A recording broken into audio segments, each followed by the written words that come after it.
Governors in the southeast resolve to stop killings and sit-at-home orders in the region.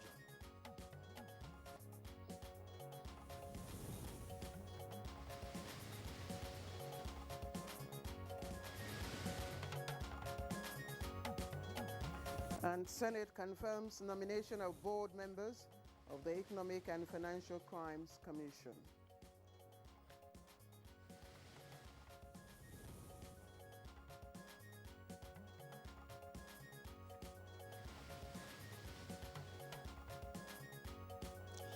On Good Morning Nigeria today, we continue our conversation on restoring peace in the southeast.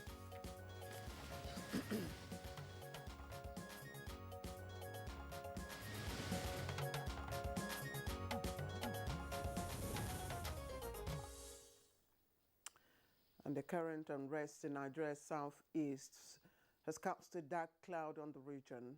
And like observers are saying, the region is a shadow of its past. Now, over time, efforts by the federal government, such as Operation Restore Peace, among other programs, have targeted a change in the narrative. Now, governors in the region on Tuesday, that's yesterday, in Enugu, resolved to continue to work with security agencies to put an end to the killings and sit-at-home orders. Now, these developments inform our focus on restoring peace in the region, a conversation which began yesterday with three guests with us here in the Abuja headquarters studios. And one of those guests was the Director General of the Flag Foundation, Chris Aguirre, who explained that the development demands an inward soul-searching approach, of course, by the people of the Southeast. He describes the three factions of Ohaneze Ndigbo, for instance, as a testament of disunity, adding that some political leaders who have been silent over developments in the Southeast are also subsumed and beclouded by present and future political interest. Aguirre also said that the people of the Southeast were most probably unaware of what was really happening. They are unsure, in his view, if this is another war or the current narrative is truly from IPOB or just political interest or activities of fifth columnists. He, however, suggested a discreet investigation to expose the perpetrators and a required force applied to restore order. And also, another of our guests, Ambassador Obizoba Chimelo, that's the Director General of Strategic Planning and Implementation in the Ohaneze Ndigbo General Assembly Worldwide, expressed concern about the attitude of leaders and elites in the region who are, according to him, are not showing the necessary concern. Now, he also drew attention to the manner the unrest in the South was handled by governors in that region, who he says engaged the people to ensure normalcy was restored. Ambassador Chimelu also says that Igbos must identify their problems and ensure that they are solved. Now, he decried a lip service, in his view, being paid to campaigns and programs aimed at resolving the unrest, such as Ibubeagu. Now, he further added that criminal elements were disrupting activities in Nnewi and Onitsha market, which are economic hubs in West Africa, and that not much was being done, as at yesterday, when we had the program, by state governors and vigilance groups in the region. And public relations and media expert Great Imo Jonathan also proposed problem appreciation, which he says is as a result of long years of neglect of young persons. Now, an indication of failure of leadership at the state and family levels. Now, he explained that societies rise and fall on leadership, adding that the children who have now grown up to become perpetrators of the current violence had apparently no role models and focus, but were tools in the hands of politicians who used them as thugs to fight for ballot boxes, maim and kill, and then got abandoned. Yes, he also decried the attitude of some governors whom he says employ propaganda tactics as a cover for mismanagement of funds, redirecting the attention of young persons to others outside as the real culprits, denying them of what is rightly theirs. Well, these developments and opinions inform the continuation of our conversation today on how peace can be restored in Nigeria's southeast region. Welcome to Good Morning Nigeria. We are reaching you live on the network service of the Nigerian Television Authority. It's a wet morning here in our Abuja, that's the nation's capital. I'm Kingsley Osadolo. And I am Claire Dilabo Abdul-Razak, also joining my colleague to welcome you to the program as always. We shall be bringing you our complimentary segments in the course of the program, but for now, let's join our colleague Musbah Dan Wahab in the newsroom for the highlights of the morning news. Musbah, good morning. It's a very good morning, Claire. Let's take the news. The federal government says it is ready to extend a helping hand to South Sudan towards enhancing the country's political and economic stability. President Muhammadu Buhari gave this assurance while granting audience to the South Sudanese leader, President Salva Kiir, in Addis Ababa, Ethiopia. He went back a memory lane and highlighted all the support that Nigeria has provided to South Sudan and continues to, and thanked Mr. President very much for it. He gave a situation report of not just what's happening in South Sudan, but also in Sudan itself, and even the role that he is playing as a mediator now in Sudan. And together they agreed that there was a need to work together to address the security challenges in West Africa and in East and Central Africa.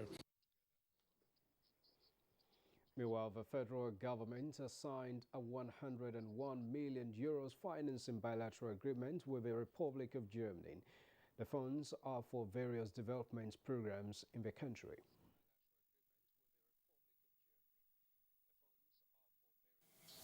Furthermore, it is pertinent to mention that these various interventions across sectors and the proposed spend align succinctly with this administration's developmental priorities and the ongoing National Development Plan, with the vision to catalyze the potential of the public, private, and social sectors to stimulate industrialization and inclusive growth. As part of efforts to acquaint the judiciary with the philosophy and thrust of the Petroleum Industry Act, particularly the most contentious areas, the Petroleum Technology Development Fund, in collaboration with the National Judicial Institute, has organized a two-day workshop for justices and judges in Abuja. The law can have the desired multiplier effect on the economy, investments, infrastructure, employment, the environment, and well-being of the citizens only when we all work together to bring into existence the state of affairs within our expectations. And now from the National Assembly, where the House of Representatives has adopted a resolution urging authorities to take urgent and drastic measures to combat elements terrorizing people in Anambra State. The House says deployment of security to contain the menace will prevent it from snowballing into a crisis in the entire southeast. These killings are probably orchestrated by mischief makers who are bent on causing tension and panic in the state ahead of the upcoming November 6th governorship election in Anambra State. Meanwhile, the Inspector General of Police, Usman Alkali Babas, ordered the immediate posting of a new Commissioner of Police to Anambra State. The new CP, Echang Eworo Echang, takes over from CP Tony Olofu, who has been deployed to the force headquarters, Abuja. The IGP has also ordered the deployment of a detachment of the Police Special Force to Anambra State to bolster and complement the ongoing peace-building efforts of the Nigeria Police Operation Restore Peace in Anambra State. A statement by CP Frankumba, Force Public Relations Officer, Force Headquarters, says the IGP, who is particularly concerned with the renewed incident of attacks on innocent individuals and symbol of state authorities in the state, ordered the new Commissioner of Police to mobilize both kinetic and non-kinetic law enforcement and crime-fighting approaches to reverse the negative trend, reclaim public spaces for hoodlums, and restore public peace in the state.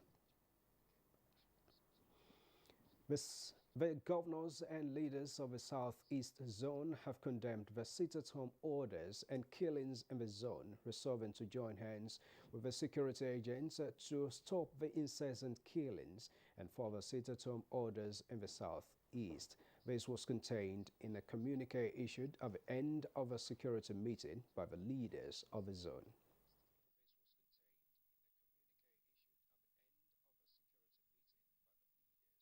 The meeting condemned the sit-at-home orders, which are mostly issued by people in diaspora who do not feel the pains. In view of the information, the meeting resolved that governors and all the people of the Southeast do everything within the law to ensure that there is no further sit-at-home in the Southeast and that people are allowed to freely move about in the zone. And with barely 1 month to Anambra State's governorship election, INEC is worried over the escalating security situation in the state. In order to provide a secured environment for the exercise, the Interagency Consultative Committee on Election Security is reviewing its strategies. INEC Chairman Professor Mahmoud Yakubu is, however, optimistic that no amount of threat will deter the Commission from conducting the election. Of many of the attackers is that the governorship election scheduled for the 6th of November 2021 must not hold. This is worrisome for the Commission. We are deeply concerned that specific electoral facilities and materials could once more become targets of attack. We will continue to work with the security agencies and in consultation with respected opinion leaders in Anambra State and the National Peace Committee to ensure that these hit-and-run attacks do not derail the electoral process. And away from that, senators confirmed the nomination of 5 persons for appointment as secretary and members of Economic and Financial Crimes Commission (EFCC). The report presented by the chairman of the Committee on Anti-Corruption and Financial Crimes, Suleiman Abdul Kwari, observed that the committee members were satisfied with the nominees' qualification and suitability. This significantly alters the oil and gas fiscal terms and has necessitated changes in the 2022 to 2024 medium-term fiscal framework. The Nigeria Center for Disease Control, NCDC, has confirmed 344 new cases of COVID-19 in the country. The latest figures released bring the total number of confirmed cases to 206,623 infections in the country. A breakdown of the new cases from 19 states indicates that the FCT recorded the highest number for the day with 79 new infections. Lagos recorded 62 new cases, Rivers 45, Kaduna 33, Plateau 22, Edo 16, Benue 13, Kano 12, Cross River and Delta State recorded 11 new cases apiece, while Anambra got 9, Abia 8, Jigawa 7, Bauchi, Ekiti and Kwara with 4 new cases each. Oyo 2 new cases, while Akwa Ibom and Nasarawa recorded a single case apiece. With the latest development, Nigeria now has 206,623 confirmed cases of COVID-19, out of which 194,475 were treated and discharged, while 2,731 persons have so far died of the virus. And that's the morning news. Good morning, Nigeria. We have more in the course of the day, but for now, we're taking a break, after which the program will continue with Kingsley and Claire in just a moment. Stay with us. Trying our best to contain the situation, and in our operations, we've been able to make a lot of recoveries. We've been able to also arrest suspects that are involved in this kind of activities. And we've been able to also recover, particularly arms and ammunition, from those who are carrying it unlawfully and disturbing the peace of the people. But generally, our morale in the Nigerian police is always guided by our commitment to do what we have sworn to do. Peace and security must be looked into as a priority by all. To look at security as the business of all of us. This message is from the Federal Ministry of Information and Culture. The federal government, through NPHCDA, commenced Phase 2 vaccination of all persons 18 years and above with safe and effective COVID-19 vaccines approved by WHO and certified by NAFDAC. Special arrangement has been made for staff, their dependents and retirees of ministries, departments and agencies of government, private corporate organizations and non-governmental organizations. To benefit from this special arrangement, visit www.nphcda.gov.ng/corporate vaccination/ to obtain, fill and submit the Google form. NPHCDA will contact you within 48 hours. Protect yourself, your family and your workplace against COVID-19. COVID-19 vaccines are free, safe and effective. For further inquiries, call 0700-220-1122 or send a mail to covid19.vaccination@nphcda.gov.ng. This message is from the National Primary Healthcare Development Agency.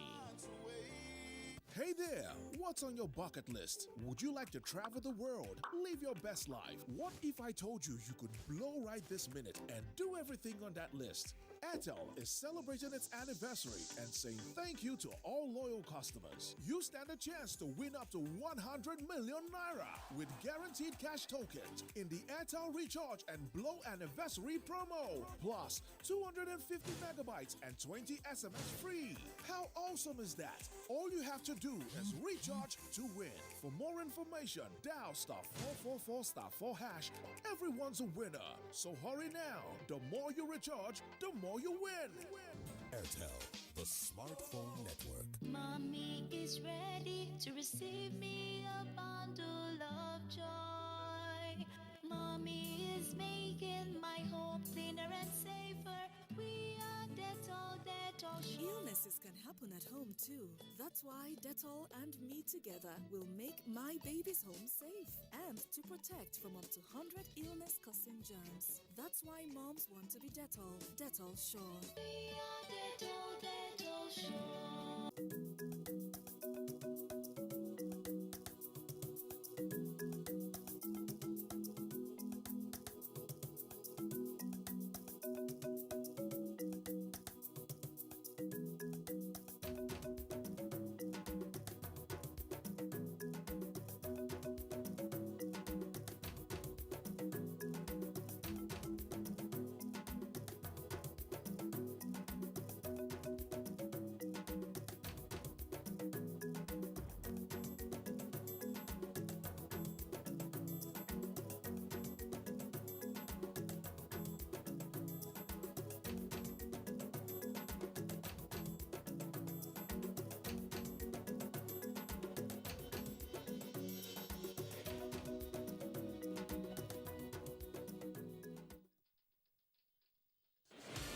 Near post and scores. The Super Eagles of Nigeria will look to continue their excellent start to the World Cup qualifiers when they take on Lefauve of Central African Republic. Will Lefauve pull off a shock on the home soil of the Super Eagles? It's Nigeria versus Central African Republic at the Tesla Balogun Stadium in Lagos, Nigeria on the 7th of October, showing on the network service of the NTA and AIT from 4:30 p.m. with live radio broadcast on Cool FM, Wazobia FM and Nigeria Info. You can also join online at sporting.com and NPFL TV. The FIFA World Cup qualifiers are proudly brought to you by BetNiger and supported by MTN, Coca-Cola and Dettol, proud sponsors of the Super Eagles. All right, you're still watching Good Morning Nigeria on the network service of the NTA. Coming up next is business news, and in it, the National Bureau of Statistics have indicated that the value of manufactured goods imported into the country has exceeded exports by 4.3 trillion naira in the second quarter of 2021. And we have details of this and more with Alika Okbanache Arwa. The NBA stated that the value of manufactured goods trade in the second quarter of 2021 stood at 4.51 trillion naira, representing 37.50% of total trade. Out of this, the export component accounted for 211.67 billion naira, while the import component was valued at 4.3 trillion naira. The products that drove up manufactured products were vessels and other floating structures for breaking up, which was exported to Cameroon in the value worth of 71.9 billion naira. It added that vessels and other floating structures for breaking up were also exported to Spain and Equatorial Guinea in values worth 18.34 billion naira and 6.62 billion naira. The NBS report stated that other products under these groups were aluminum alloys on rods exported to Japan in the value of 10.85 billion naira and China 3.63 billion naira. With business news, Alika Opanachi, Arua. Thank you very much, Alika, for the business package. Coming up next is newspaper review.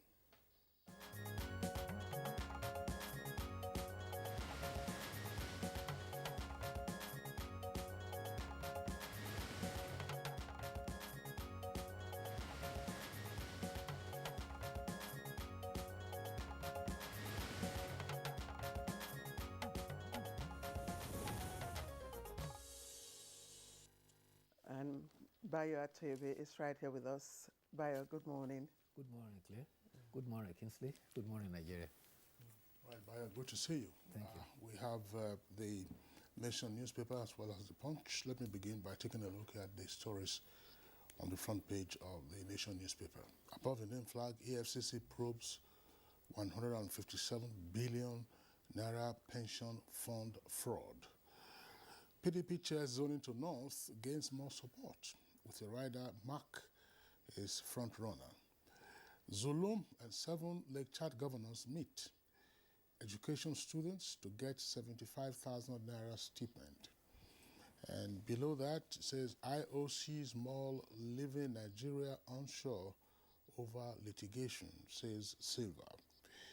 Killings and violence, that's the kicker. Southeast governors revive Ebubeagu with a rider Diaspora Igbo behind sit-at-home calls.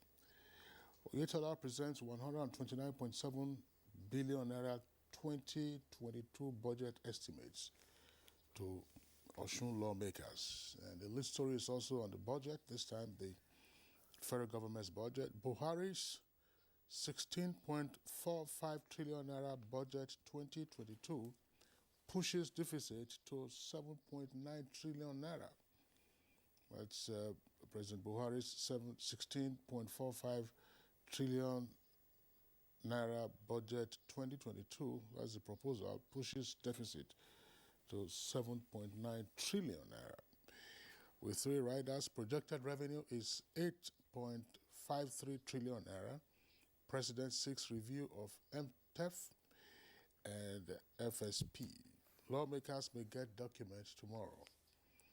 And lastly, right at the foot of the front page, police parade 11 kidnapped suspects in Abuja.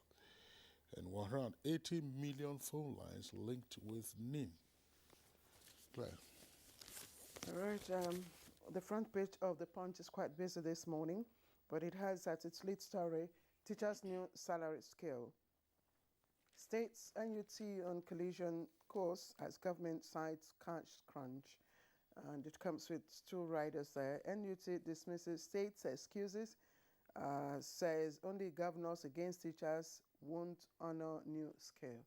Ogun Ikiti base implementation on availability of funds, and Benue banks on increased allocation. And there's a picture story, and if you ask me, it's a boom. 11-member kidnap gang operating from Kano Motor Parks smashed. And you see the picture stories there, of course, with the members of the kidnap gang and their loots there. You also see some of them on the right-hand page. Now, Fanny Coyote using police to harass me. All right, that's on page 12. Falana leads Shiites begin battle against prescription order. Details of that on page 24. And cholera death hits more than 3,000. NCDC laments death of health facilitators. It's on page 24 as well. We've arrested 7 suspects over killing of Khan Share in Kano. It's on page 5. And we are aware terrorists operating in Niger communities. And details of that is coming from a military source. Let's look at stories trending just above the nameplate.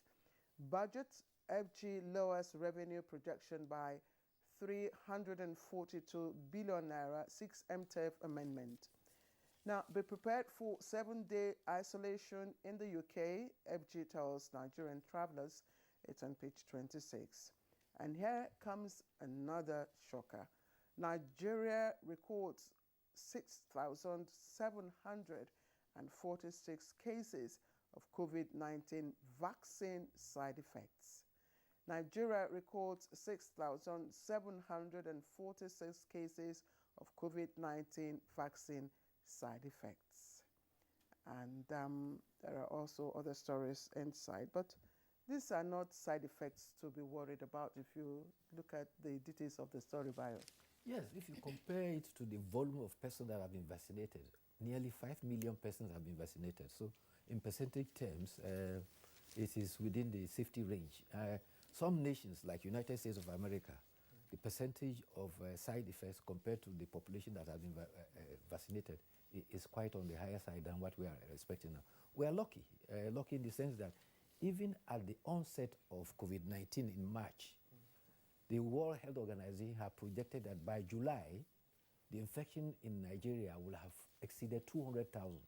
We are just about 215, 220,000 now. We are lucky, but we shouldn't rest on our oars and continue to harp on our luck. We must continue to be very critical with non-pharmaceutical. One thing I just like to add, sorry, Kingsley, is for those who probably will be looking at the headlines, yes. The inside story indicates that it's not unusual for people to have reactions when they get shots of the vaccine.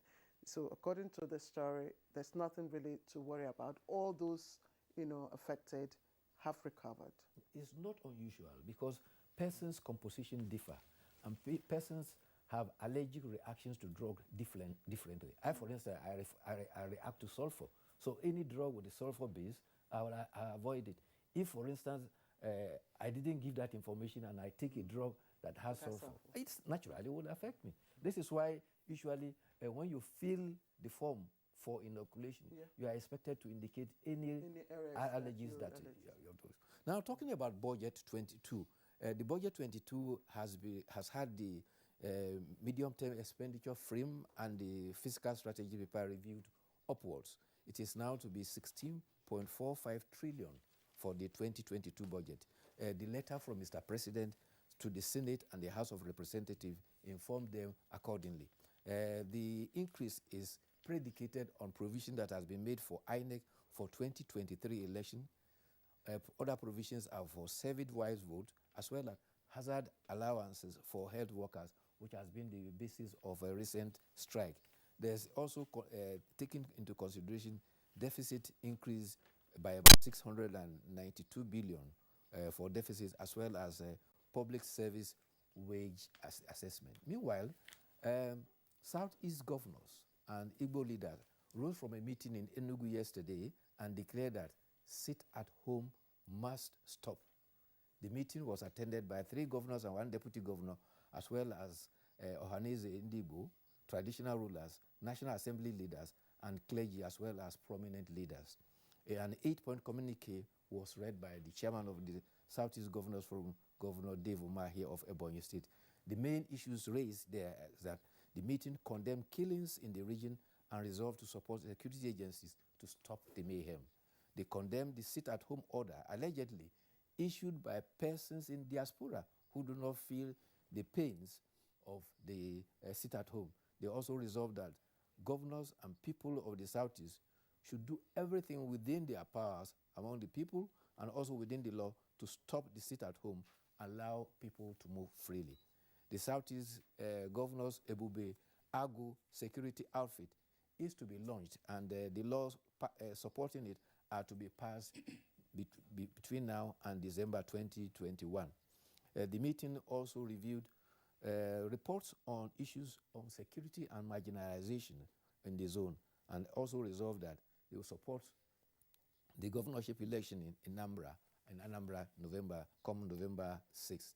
At the House of Representatives, the members representing Anambra State warned that the spate of killings and destruction could spread to the entire Southeast. On a motion of urgent national importance at plenary, Honorable Obina Chidoka told Speaker that while there was a secessionist group that is championing it, there are other criminal elements too that probably have joined. The House has mandated this Committee on National Security and Intelligence, as well as Police Affairs, to ensure that normalcy is restored within the state and report back to the National Assembly within 3 weeks. The Independent National Electoral Commission has also assured a number of people that it is determined to proceed and go ahead with the November 6th election. However, the Commission has expressed misgivings about ongoing activities there. Professor Mahmoud Yakubu told a meeting of Interagency Consultative Committee on Elections and Security that security situation in Anambra and the adjoining states since September has continued to deteriorate. Many lives are lost and property destroyed. He says that despite the the ability of INEC to gradually recover from items that were destroyed for November 6th elections, any further destruction will affect elections on November 6th drastically. INEC says it is ready, and that what is concerned that its personnel could be subject of attack. The INEC commissioner is worried about the safety of voters, election day staff, including security personnel who are now targeted. He also expressed concern about thousands of youths, NYS members, students who are intended to be deployed, and that these ones need assurance about safety. INEC plans to deploy 26,000 officials through 326 wards at over 5,000 polling units for the November 6th election.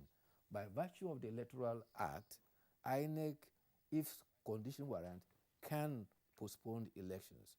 And if it falls beyond the 30 and 150-day timeline for the elections, there will be need for either to extend the tenure of the governor and the declaration of state of emergency. So these are the political challenges that that's foisting on the...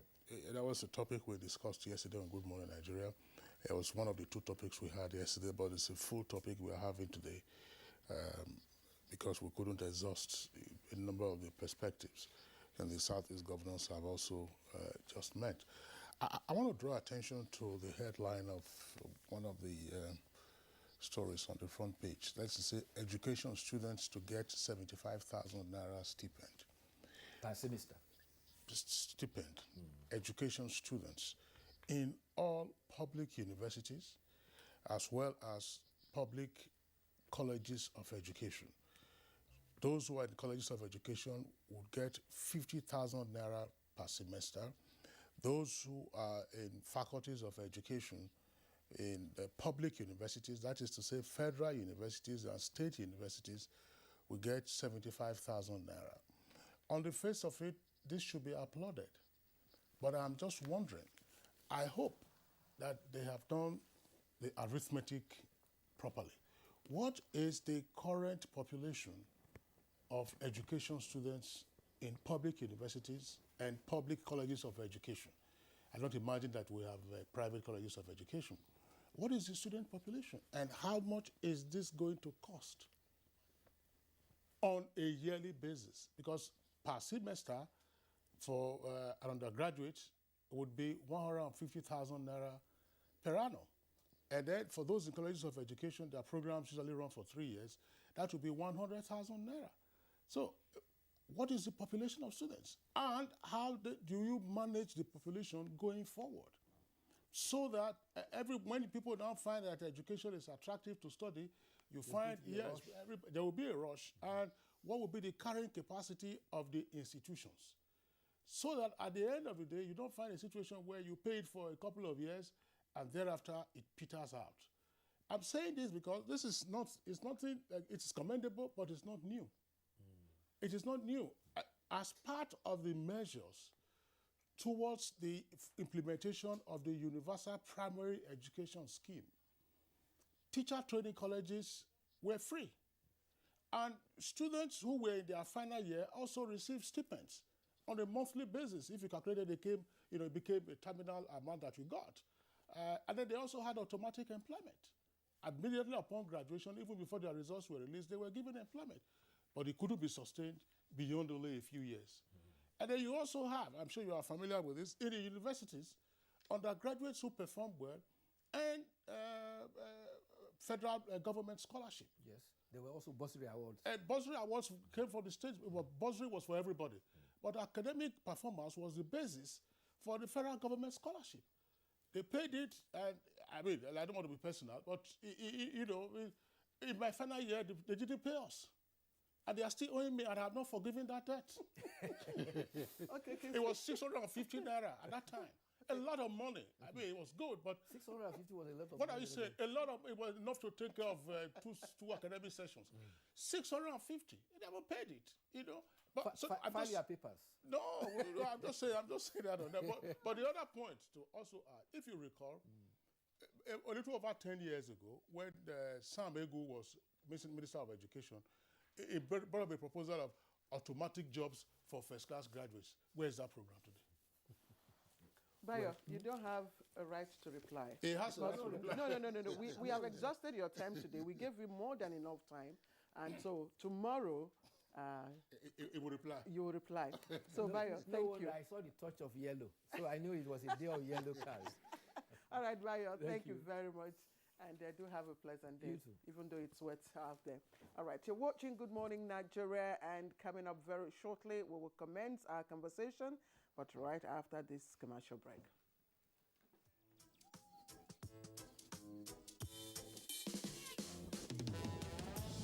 Here today, gone tomorrow. 'Cause you volatile like the water. And you promise what you don't know. Sometimes it's right and then it's so wrong. Them go do like say them why. Go promise you the world. Brother, all now worship. Up all no be open eye. I see no be water. Khaki no be letter.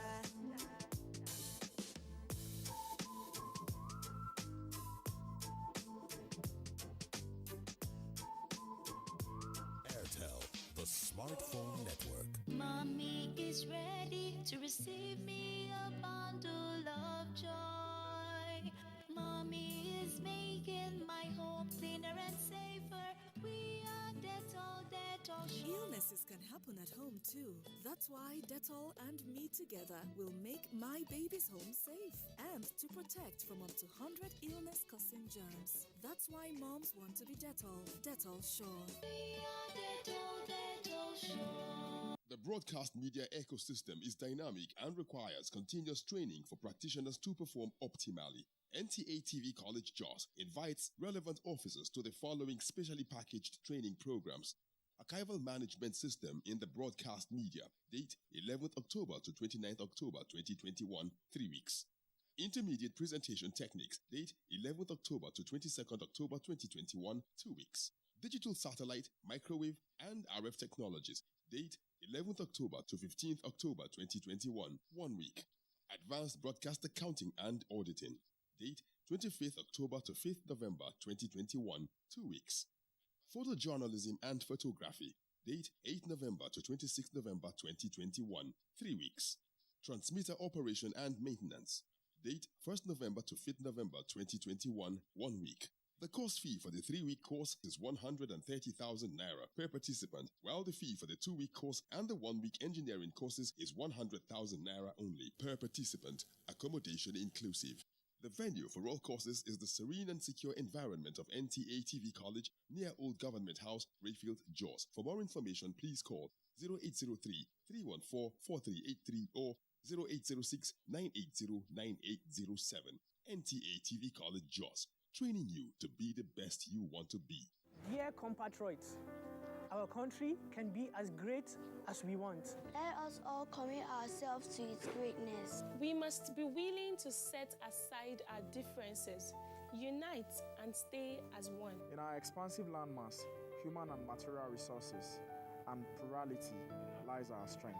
Let our challenges lead us to rediscover our common ground, and together, let's find solutions. This will take some time, so it requires patience, tolerance, and forgiveness from every one of us. Let all hands come on deck to protect and transform our country. Let us unite and see each other not as adversaries, but as brothers and sisters. Together, we can build a better Nigeria for ourselves and for the next generations. This message is brought to you by the National Orientation Agency, NOA, with support from Nigerian Television Authority, NTA.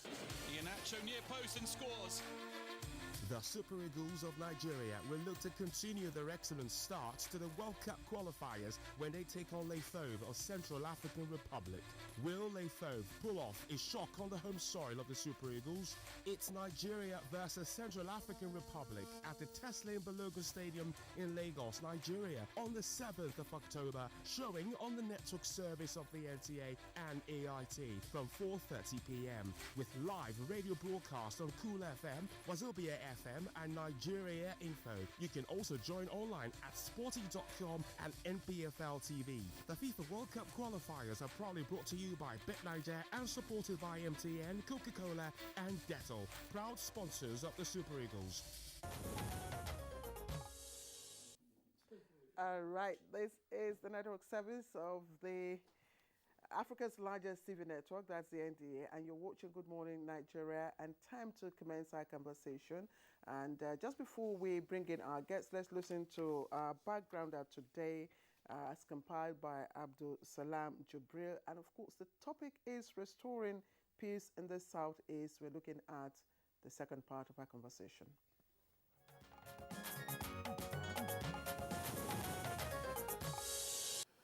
What had happened in the Southeast recent days is very pathetic. Most of us are not very comfortable because our people are not really showing concern.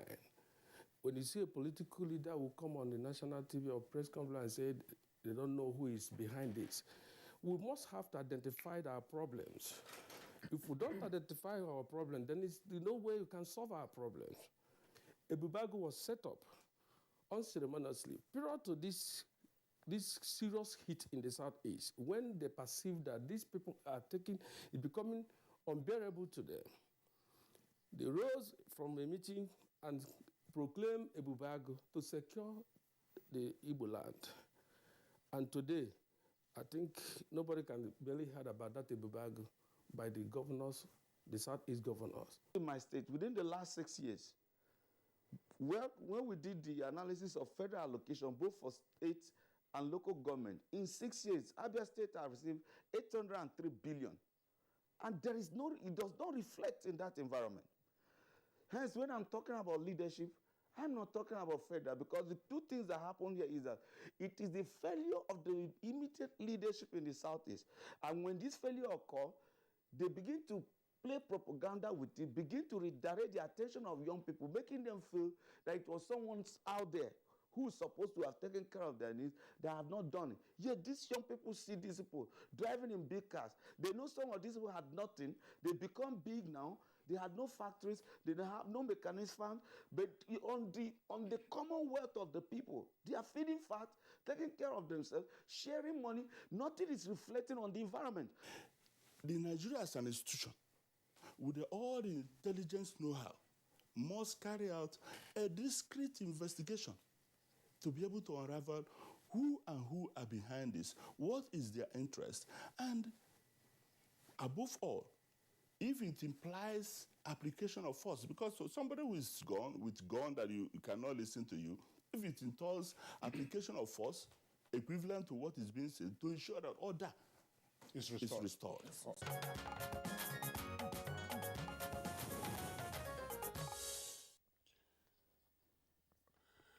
All right, those were excerpts from our conversation yesterday. Two of those guests are still with us for the continuation of the conversation. But we have another guest who is here in the studios with us. Is Paul Andrew Gwaza. He's of the Institute for Peace and Conflict Resolution here in the Federal Capital Territory. Paul Gwaza, pleasure to have you this morning. Thank you. You're welcome, sir. Okay, Kinsley, let me just do you the pleasure of introducing the other guests who, of course, were part of the conversation yesterday on this program. Ambassador Obizoba Chiemelo, Director General, Strategic Planning and Implementation, and SNDIBO General Assembly worldwide.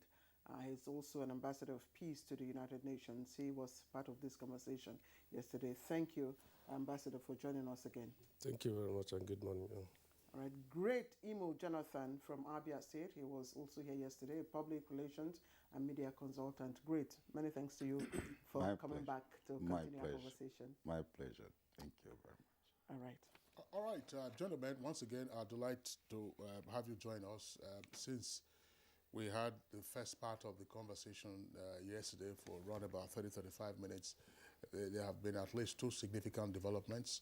The Southeast governors met in Enugu, that's the capital of the old Eastern region and now capital of Enugu State, and they came up with their resolutions. And also the Inspector General of Police has redeployed a new Commissioner of Police to Anambra State, which of course has lately witnessed an orgy of violence. Other parts of the Southeast have also been impacted, but let's begin today's continuation of the conversation, as it were, with Paul Gwaza. Paul Gwaza, I mean, tell us, what is your own take on what has been happening in the Southeast, the bloodletting and the economic shutdown from time to time? Yeah, we have followed the trajectory of the happenings in the Southeast Nigeria, and interestingly, we know that all over the country there had been agitations and perceptions of each other across the country, and I think it's a fallout of the nature of our politics. Now, if you look at it carefully, it is how we perceive one another as Nigerians and the way we then run our own politics as a nation. Generally, we know that after the 2015 elections, we know that the Easterners went the other side with some few members of, or few Southeasterners voting for the current government. And then we know also that after the formation of the government, there are perception that of non-inclusion in that government, in this present administration, especially by Southeasterners. Then immediately come the issue of the closure of the border, and the Easterners felt that most Easterners are traders, obviously, and they felt that this policy of this government was not favorable to them. And while we were battling with this issue of the closure of the border and the economic hardship, they followed the activities of the herders across the country, which most of the Easterners felt it is encroaching into their own territory. We know that, first of all, there was this kidnapping in the southwest, kidnapping across northern Nigeria also, kidnapping in eastern Nigeria. But again, it depends on how you perceive all this happening across the landscape. If you listen to the narrative of whether it is IPOB, listen to the narrative of Yoruba Nation, it boils down to the fact that we are trying to protect our land. This is our homeland. But again, this discussion about the homeland, even the others are also craving for a homeland. If you do an analysis of the wider Sahel region, you know that there is a broader craving for a homeland. The Fulanis also are craving for a homeland. So then it begins to bring up the all things that have been happening. How do you then manage all these things that is brewing up? Then policies came about, starting with Benue State with the anti-open grazing anti-open grazing law of Benue State. It happened also in Ekiti State. And then across Eastern Nigeria also, governors begin to enact laws that will then curtail this mobility. But again, the IPOP had heightened their own agitation. Eventually, we know that Nnamdi Kanu was arrested at the point, granted bail at the point, and then eventually he was out of the country. So these agitations continued. But again, if you listen to the narrative broadly speaking, it is heightening about whether we are being included in this governmental arrangement. And if it is not properly, if people perceive that they are not included in a government arrangement, the natural thing is that they want to express themselves somehow. This expression could be milder, peacefully.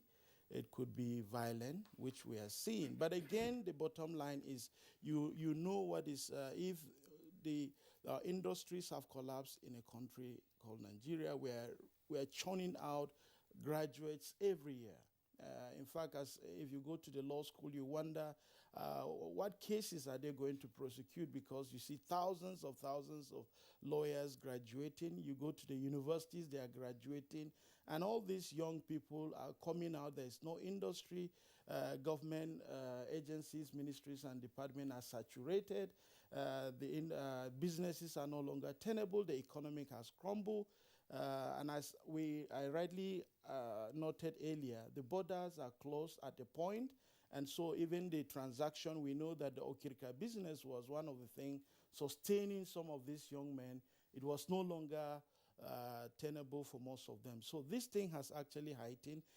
But again, I know that the security agencies have been doing a lot of work. At the institute level, we have gone last year, we have done a study of the zonal study to look at the conflict dynamics across the 6 geopolitical zone. And if you look at what is happening in the southeast, the report clearly points to the fact that there is heightened unemployment. Young people are not engaged, and so therefore you sell anything to them, they buy into it. They can easily be manipulated by the political elites. They can be manipulated by young people. They celebrate anybody that is willing to engage them, is ready to give them anything to survive. So we need to respond to these issues. Number one, the economic issues. Number two, we need to respond to the issues of participation in governance at all levels. If you go to most of our local governments, they are not working, and we need to ensure that they are working. They're the closest we would do. If you remember one of the policy of the federal government with respect to direct labor, you know, the clamor, even at the political, elite level, it was who will then provide the list of these people that will be engaged. So it is actually a big problem. The young people need to be engaged. And how do we go about it is indeed another discussion that we need to have. That's one area I would like for you to speak on, because from the perspective of peace and conflict resolution, you've been able to analyze the dynamics of the agitations in the zone. And from what you say, it's all about inclusion in the diverse areas. The responses so far, do you think they are addressing these issues? The governors had met. There was a peace security summit, which gave birth to the Ibibago, military outfit. And there have also been other, consultations. Do you think these responses have addressed the issue or addressing the issues? To be fair to what is happening to the southeast, we have gone past, even at the international level, gone past the level of this discussion about security. Security is not about physical security alone. You need to look at the broad discussion about even violence itself. Violence is not about physical violence. There is the structural violence, which is fundamental. It is this structural violence that sustains the cycle of physical violence. And this structural violence, so it's not only about organizing a conference to discuss on having a regional outfit or a state outfit or strengthening the police or the military, deployment of the military.